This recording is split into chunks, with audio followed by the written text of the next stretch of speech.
Hello dear seated aspirant. तो आप सभी कैसे, सभी को सुबह की गुड मॉर्निंग, हरे कृष्णा, राधे राधे। तो जैसे कि हम आपको प्रीवियस ईयर पढ़ा रहे हैं, तो एक 2021 का प्रीवियस ईयर लेकर चल रहे हैं। तो यहाँ पे हम आज आपको मैथ का प्रीवियस ईयर लेकर चलेंगे। तो आप सभी देखिएगा, क्योंकि प्रीवियस ईयर बहुत ही इंपॉर्टेंट है। मैं आपको हर वीडियो में कहती हूँ, तो आप जरूर वीडियो को देखा करिए। तो चलिए देखते हैं हमारा क्वेश्चन नंबर 42 क्या है। और यहाँ पे हम मैथ के पेडागोजी का प्रीवियस ईयर लेकर चल रहे हैं आपको। तो यह देखते हैं, गणित के शिक्षण अधिगम संदर्भ में निम्नलिखित में से कौन सी प्रक्रिया वांछनीय है। ऑप्शन 1 है, भ्रांति को रोकने के लिए मुक्त उत्तर वाले मतलब ओपन एंडेड प्रश्नों से बचना चाहिए।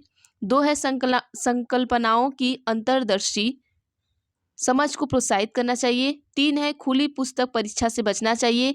4 है, विद्यार्थी को बताना चाहिए कि प्रश्नों को हल करने के लिए निर्धारित कदमों का अनुकरण करें। तो आप सभी क्वेश्चन ध्यान से पढ़िएगा और आंसर को बताइएगा। यहाँ पे देखिए, आप निगेटिव और पॉजिटिव वर्ड से भी चीज़ों को पहचान सकते हैं। तो आप सभी उत्तर दीजिएगा। तो ये देखते हैं यहाँ पे क्या पूछा गया कि गणित के शिक्षण अधिगम मतलब जो शिक्षण अधिगम है किसका है। यहाँ पे देखिए गणित का पढ़ रहे हैं, तो निम्नलिखित में से कौन सी प्रक्रिया वांछनीय है। तो यहाँ पर आपका आंसर होगा कि संकल्पनाओं की अंतर्दृष्टि, ठीक है, कि अंतर्दृष्टि समझ को क्या करें, प्रोत्साहित करना। देखिए यहाँ पे प्रोत्साहित हमारा क्या है, पॉजिटिव वर्ड है, ठीक है। तो आपको अगर आपको आंसर नहीं आ रहा है तो भी यहाँ प्रोत्साहित करना आप पॉजिटिव वर्ड लगा सकते हैं। ऑप्शन नंबर 2 हमारा बिल्कुल सही होगा। ये नेक्स्ट क्वेश्चन देखते हैं क्या है। क्वेश्चन नंबर 43 पूछा है कि गणित के कक्षा कक्ष में अध्यापक ने निम्नलिखित कुछ प्रश्न प्रस्तुत किए। ऑप्शन ए है, उस आयत का क्या क्षेत्रफल है जिसकी एक भुजा 5 सेंटीमीटर और परिमाप 30 सेंटीमीटर है। बी, उन्होंने कहा है कि उन संख्याओं का समुच्चय ज्ञात कीजिए जिनका माध्यक 4 है। सी क्वेश्चन उन्होंने किया है कि 0 से 8 के मध्य सभी अभाज्य संख्याओं की सूची बनाइए। डी कहा है कि आयतों के बारे में आपको जो भी गणितीय जानकारी है मुझे बताइए। अब आइए यहाँ पे देखते हैं कि ऑप्शन क्या दिया है। तो हम छोटा कर लेते हैं ताकि आपको क्वेश्चन और ऑप्शन दोनों दिखें। तो यह देखते हैं कि ऑप्शन ए दिया है कि ए व बी बंद सिरे के प्रश्न हैं और सी व डी मुक्त सिरे वाले प्रश्न हैं। दूसरा दिया है ए बी व सी बंद सिरे वाले प्रश्न हैं और डी मुक्त सिरे वाले प्रश्न हैं। तीसरा दिया है ए बंद सिरे वाले प्रश्न हैं और बी सी व डी मुक्त सिरे वाले प्रश्न हैं। चौथा दिया है ए व सी बंद सिरे वाले प्रश्न हैं और बी व डी मुक्त सिरे वाले प्रश्न हैं। तो आप सभी आंसर बताइएगा कि इसमें क्या आंसर होगा आप सभी का।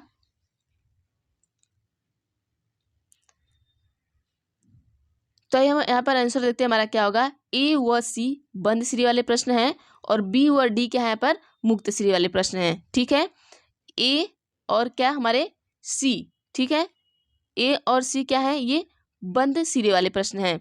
तो यहाँ पे हमारा ऑप्शन नंबर क्या होगा, ऑप्शन नंबर 4 बिल्कुल सही होगा। आइए हम देख लेते हैं बंद मुक्त अंत वाले प्रश्न क्या होते हैं और बद्ध अंत वाले प्रश्न क्या होते हैं। देखिए जो मुक्त होते हैं, ठीक है, जो मुक्त अंत वाले प्रश्न होते हैं, इस प्रकार के प्रश्न में क्या होता है कि उत्तर क्या होता है, उत्तर जो था वो मुक्त होता है। मतलब वो आप अलग अलग तरीके से उत्तर को दे सकते हैं। आपको यहाँ कोई बाउंडेशन नहीं है कि आप इसी तरीके से उत्तर दीजिए। यहाँ आप अपने तरीके से किसी भी तरीके से उत्तर दे सकते हैं। जैसे कि अगर हमने आपको कह दिया कि 5 + 2 = 7, तो आप यहाँ पे हमको क्या है 7 सिर्फ बताना है। तो यहाँ पे आप 4 + 3 = 7 भी बता सकते हैं। तो ये हमारे क्या है, मुक्त बंद वाले प्रश्न है, ठीक है, सॉरी मुक्त अंत वाले प्रश्न है। अब यहाँ पे हम देख लेते हैं कि बद्ध अंत वाले प्रश्न क्या होते हैं।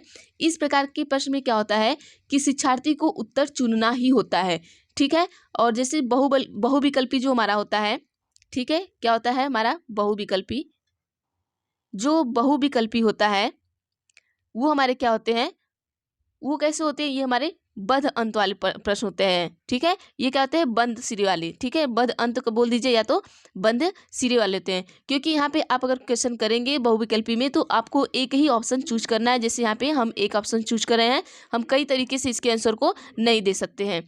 तो हमारा ऑप्शन नंबर 4 बिल्कुल सही होगा। तो चलिए यहाँ पे देखते हैं क्वेश्चन नंबर 44 क्या पूछा है। थोड़ा इसको बड़ा कर देते हैं। 44 पूछा है कि गणित के शिक्षण अधिगम पर निम्नलिखित में से किसका प्रभाव होने की संभावना न्यूनतम है। ऑप्शन 1 है, ऑप्शन 1 देखते हैं क्या है, प्रतिपुष्टि की गुणवत्ता में वृद्धि। 2 है मूल्यांकन के परिणामों के प्रयोग से शिक्षण में परिवर्तन करना। 3 है मूल्यांकन के कारण छात्रों के आत्मविश्वास पर प्रभाव पड़ने के तरीकों की जानकारी होना। चौथा है छात्रों के गलत उत्तर के पूरे हल देना।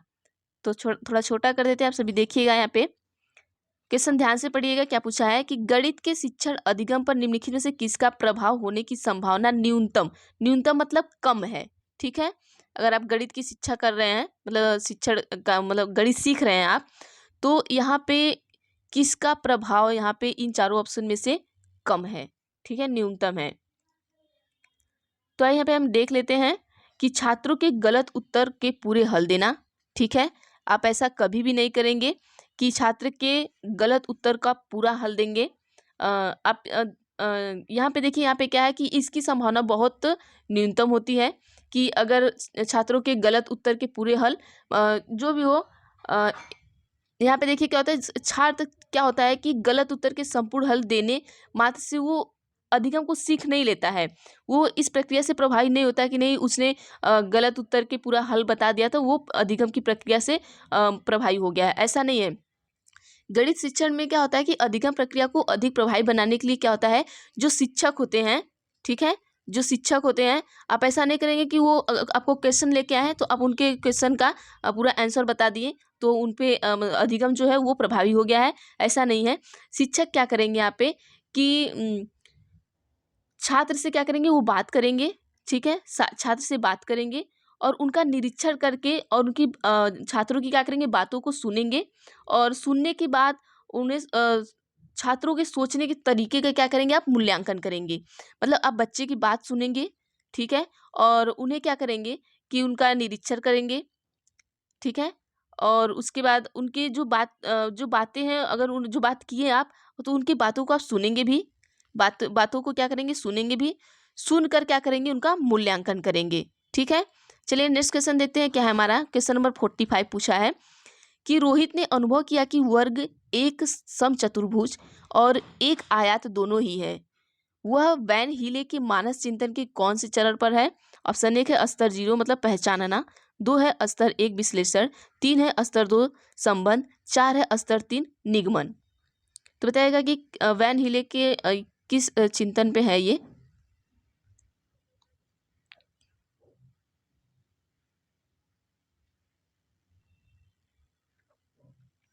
तो चलिए यहाँ पे हम देखते हैं कि हमारा क्या होगा, लेवल 2 यहाँ पे आएगा। ठीक है, लेवल 2 होगा, तो ऑप्शन नंबर हमारा 3 बिल्कुल सही होगा। तो यह इसको समझ लेते हैं, जो वैन हीले जी हैं, ठीक है, कौन, वैन हीले, ये क्या किए थे कि इन्होंने मानस चिंतन के 5 चरण बताए हैं। कितने चरण बताए हैं? 5 चरण बताए हैं। और इन्होंने क्या किया कि अपने दूसरे चरण में इन्होंने क्या किया है, दूसरे में जो हम ये ऑप्शन 3 बता रहे हैं, दूसरा चरण मतलब संबंध का, तो इन्होंने इसमें संबंध को पहचानते हैं, मतलब दूसरे चरण में इन्होंने संबंध को पहचाना। जैसे कि बच्चा पहचानता है कि सभी वर्ग आयताकार हैं लेकिन सभी आयताकार वर्ग नहीं है, इस तरीके से मतलब अलग अलग चीज़ों को क्या करता है बच्चा वहाँ पे पहचानता है, मतलब उनके संबंध को बच्चा पहचानता है। तो ये यहाँ पे रोहित क्या कर रहा है, अनुभव कर रहा है कि समचतुर्भुज और एक आयत दोनों ही है। तो यहाँ पे बच्चा चीज़ों को क्या कर रहा है, संबंध करके वो पहचान ले रहा है। आइए नेक्स्ट क्वेश्चन देखते हैं। हमारा 46 क्या है, 46 में पूछा है कि किन्हीं दो पूर्ण संख्याओं का योग एक पूर्ण संख्या होती है। पूर्ण संख्याओं के इस गुण को इस प्रकार उल्लेखित किया जाता है। ऑप्शन 1 है संवरक गुण, 2 है क्रम विनिमय गुण, 3 है साहचर्य गुण, 4 है वितरण गुण। तब सभी आंसर बताइएगा क्या होगा यहाँ पर।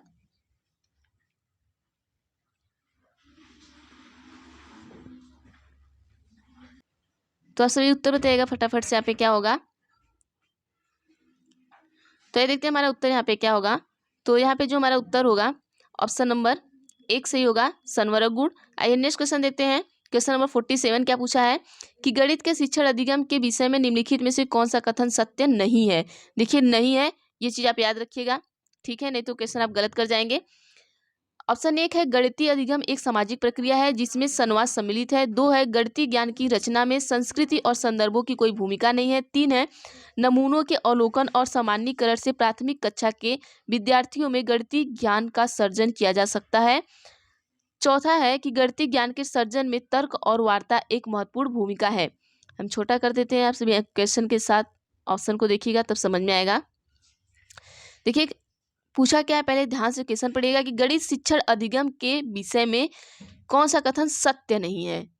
इसमें से ऐसा चारों में से ऐसा कौन सा कथन है जो सत्य नहीं है।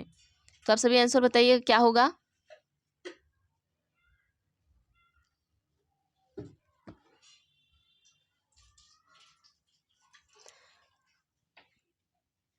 तो ये देखते हैं हमारा इसका आंसर क्या होगा। तो इसका आंसर होगा कि गणितीय ज्ञान की रचना में संस्कृत और संदर्भों की कोई भूमिका नहीं है, इन्होंने कहा है।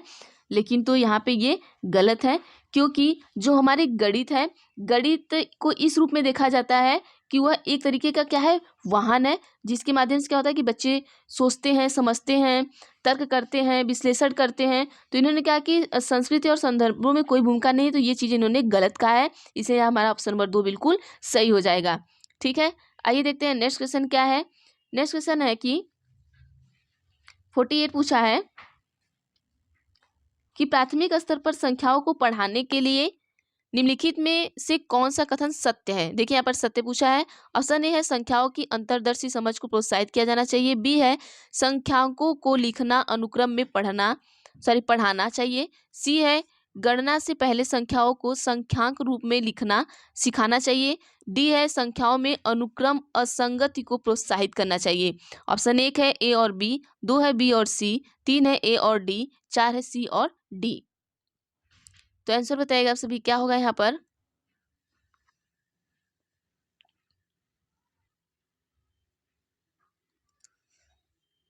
तो यहाँ पे देख लेते हैं कौन सा सही होगा। यहाँ पे हमारा ए और डी बिल्कुल सही होगा। ए क्या है कि संख्याओं की अंतर्दर्शी समझ को प्रोत्साहित किया जाना चाहिए। प्रोत्साहित हमारा पॉजिटिव वर्ड है, तो ये हमारा बिल्कुल सही हो जाएगा। डी किस प्रकार यहाँ पे भी देखिए, डी भी उसी तरीके से प्रोत्साहित किया जाना चाहिए, ये भी हमारा पॉजिटिव है, तो ये भी सही होगा। तो ए और डी हमारा क्या होगा, बिल्कुल सही होगा। बाकी ये दोनों गलत है। संख्याओं को लिखना अनुक्रम में पढ़ाना चाहिए, ऐसा जरूरी नहीं है कि आप लिखना अनुक्रम में पढ़ाएं। बच्चे जिस तरीके से संख्या सीखे आप उस तरीके से सिखा सकते हैं। गणना से पहले संख्याओं को इन्होंने कहा है, सी में क्या कहा है कि संख्यांक के रूप में लिखना सिखाना चाहिए, ऐसा कुछ नहीं है। तो हमारा ऑप्शन नंबर क्या होगा, 3 बिल्कुल सही होगा। आइए नेक्स्ट क्वेश्चन देखते हैं। क्वेश्चन नंबर 49 क्या पूछा है, इससे बड़ा कर देते हैं। देखिए प्राथमिक स्तर पर गणित पढ़ाने के लिए निम्नलिखित में से कौन सा पहलू अत्यंत महत्वपूर्ण है। ऑप्शन 1 है गणित को बच्चे के जीवन के अनुभव का भाग बनाना। 2 है परिकलन में परिशुद्धता विकसित करना। 3 है उच्चतर पढ़ाई और रोजगार के लिए तैयार करना। 4 है प्रौद्योगिकी के लिए प्रोत्साहन और तैयारी कराना। तो फटाफट से आंसर हो जाएगा 49 का क्या होगा।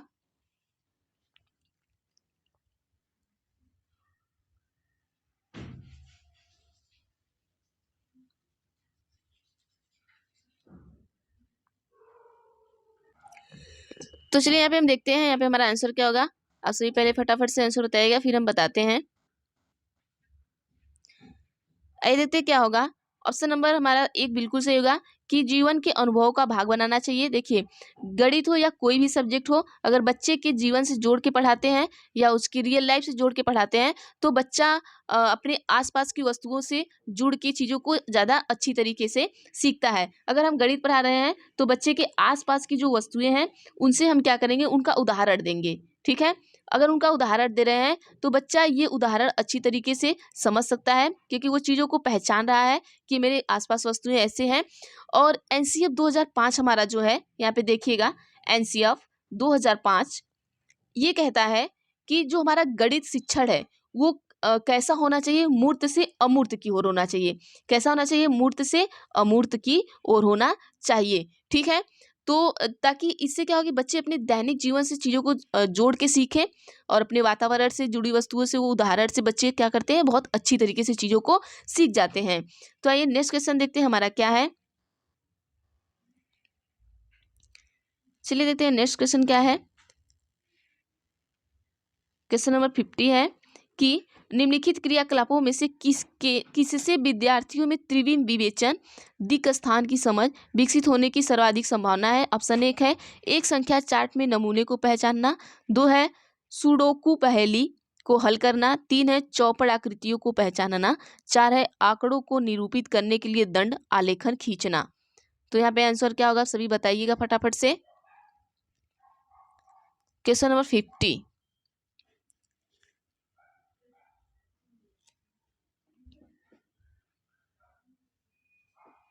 एक सेकेंड में, ये क्वेश्चन कौन सा था? हाँ सही है, 50 ही आपका आंसर दीजिएगा आप सभी। कि निम्नलिखित क्रियाकलापों से किससे विद्यार्थी की त्रिविम विवेचन मतलब दिक् स्थान की समझ विकसित होती है?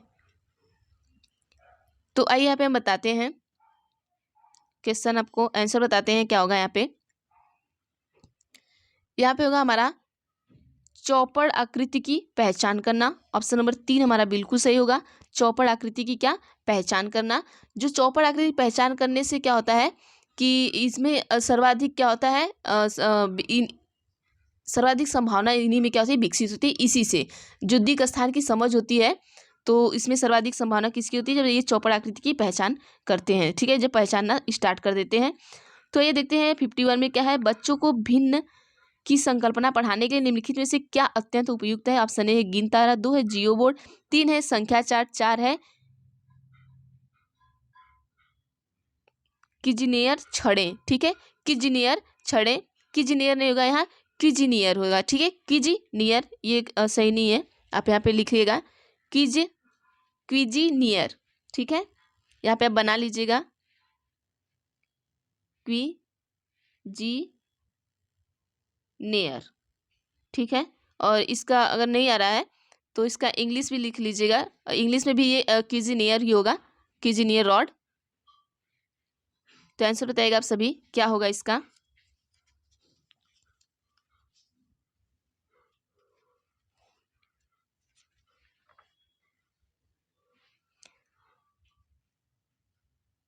तो ये देखते हैं हमारा क्या होगा। किजिनियर क्या होगा हमारा ऑप्शन नंबर यहाँ पे क्या होगा, आपका ऑप्शन नंबर 4 सही होगा, किजिनियर छड़। ठीक है, ऑप्शन नंबर 4 आपका यहाँ पे सही होगा, किजिनियर छड़। आइए नेक्स्ट क्वेश्चन देखते हैं हमारा क्या है। गणित की प्रकृति के विषय में निम्नलिखित में से कौन सा कथन सत्य नहीं है? ठीक है, क्या पूछा है, कथन सत्य नहीं है। तो आइए यहाँ पे हम देख लेते हैं। ऑप्शन नंबर 1 क्या है, गणित ज्ञान की संरचना में तर्क कौशल महत्वपूर्ण है। 2 है गणित संकल्पनाओं की प्रकृति श्रेणीबद्ध है। 3 है प्राथमिक स्तर पर गणित प्रत्यक्ष और कल्पना की आवश्यकता नहीं है। 4 है गणित में विचार के सही संरक्षण के लिए विशेष शब्दावली का प्रयोग होता है। तो आंसर बताइएगा आप सभी क्या होगा।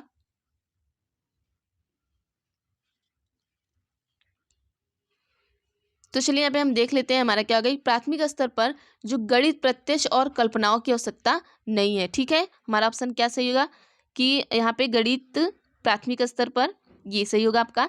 ये सत्य नहीं पूछा है, मतलब असत्य चीजें पूछा है। तो प्राथमिक स्तर पर भी आपकी कल्पना की आवश्यकता होती है। ठीक है, गणित प्रत्यक्ष और काल्पनिक आवश्यकता की आवश्यकता होती है, लेकिन इन्होंने कहा है कि नहीं है, तो ये हमारा ऑप्शन ये बिल्कुल सही हो जाएगा। आइए नेक्स्ट क्वेश्चन देखते हैं क्या है। कि जैसे देखिए जो प्राथमिक स्तर होता है उसमें क्या होता है कि गणित प्रत्यक्ष और कल्पना की आवश्यकता नहीं होती, ये इन्होंने गलत कहा है। इसलिए इनका गलत मान सकते हैं, क्योंकि यहाँ पे बच्चा क्या करता है कि प्राथमिक स्तर पर भी बच्चा क्या करता है, तार्किक रूप से चीजों को सीखता है। ठीक है, आइए नेक्स्ट क्वेश्चन देखते हैं क्या है। हमारा क्वेश्चन नंबर 53 क्या है। 53 है कि निम्नलिखित कथनों में से किस में संख्या 3 का प्रयोग क्रम सूचक भाव में हुआ है? ऑप्शन 1 है मैं इस इमारत की तीसरी मंजिल पर रहता हूँ। 2 है इस घर में 3 कमरे हैं। 3 है प्रत्येक समूह में 3 सदस्य हैं। 4 है इस डिब्बे में 3 पेंसिल और एक पेंसिल के कई समूह हैं। ठीक है, थोड़ा छोटा कर देते हैं तो आप देखिएगा क्वेश्चन, और इसको भी देखिएगा आप, ऑप्शन को भी। आंसर बताइएगा सभी।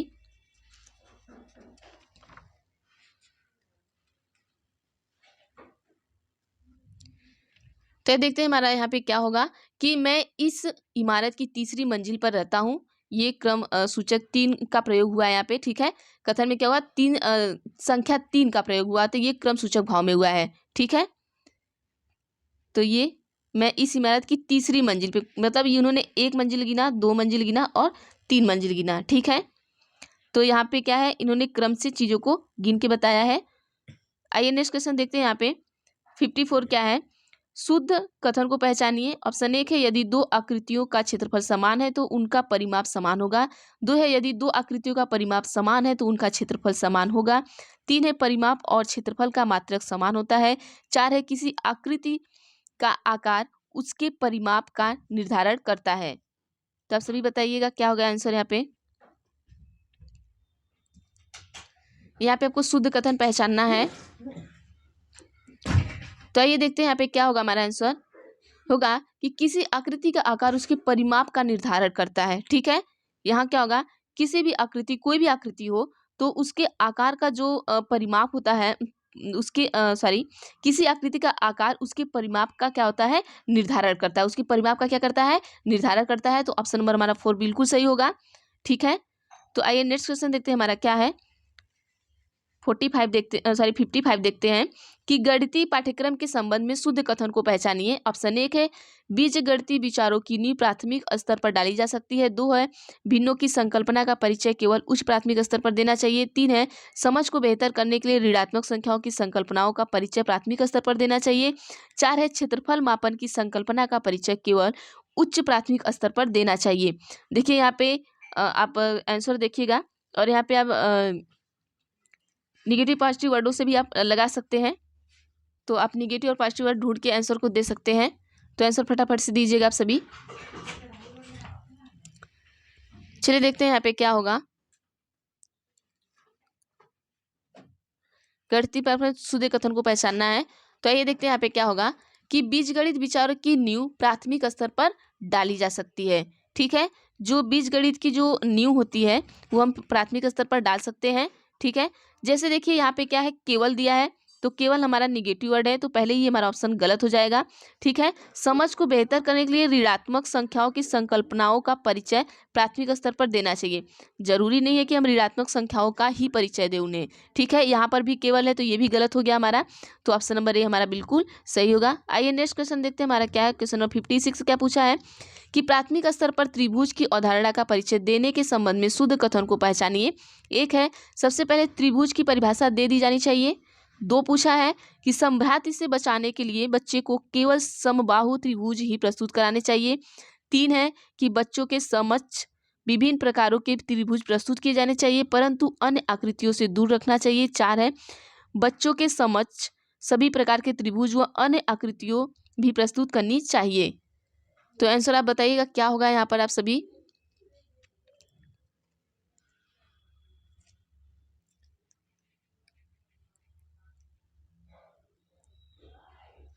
तो आइए पे हम देखते हैं हमारा आंसर क्या होगा कि बच्चे के समक्ष सभी प्रकार के त्रिभुज व अन्य आकृतियों को प्रस्तुत करानी चाहिए।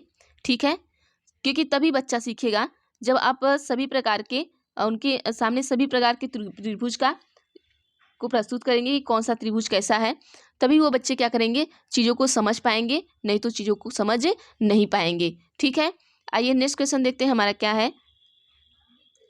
57 देखते हैं। अच्छा 58, 59, 60। तो चलिए ये हमारे ये न्यूमेरिकल के हैं, तो हमने आपको ये 15 नंबर आपके पूरे करा दिए हैं। ठीक है, तो आप यहाँ से जो आपका पेडागोजी है मैं पेडागोजी का सारा करा दूंगी आपको, तो बाकी का आप देख लीजिएगा। तो अगर वीडियो अच्छी लगी है तो लाइक शेयर सब्सक्राइब जरूर कीजिएगा और अगर आप चैनल पे नए हैं तो सब्सक्राइब करने के बाद आप बेल आइकन को क्लिक कर लीजिएगा ताकि मैं कोई भी वीडियो बनाए तो आप तक जरूर पहुँचे। तो आप सभी को थैंक यू। आगे हम नेक्स्ट वीडियो में लाएंगे आपको।